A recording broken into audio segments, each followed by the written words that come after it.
ಟಾಟಾ. ನಮಸ್ಕಾರ.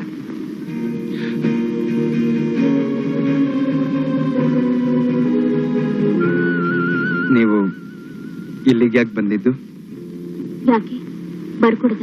ಹಾಗಲ್ಲ, ಯಾವ ವಿಷಯವಾಗಿ ಬಂದ್ರಿ ಅಂತ ಕೇಳಿದ್ದು.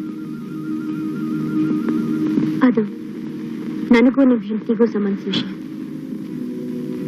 ಗೀತಾ, ಇವ್ರು ಯಾರು ಅಂತ ಗೊತ್ತಾಗೋಯ್ತಾ?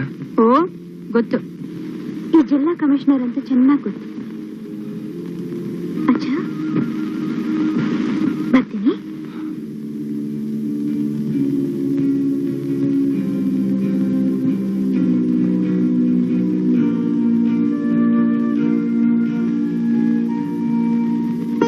ಏನಪ್ಪಾ, ನನ್ ಮಕ್ಳ ಮೇಲೆ ಇಷ್ಟೊಂದು ಪ್ರೀತಿ ಇಟ್ಟಿದ್ದಾಳಲ್ಲ, ಅವಳು ನಂಗೆ ದ್ರೋಹ ಮಾಡ್ತಾಳ?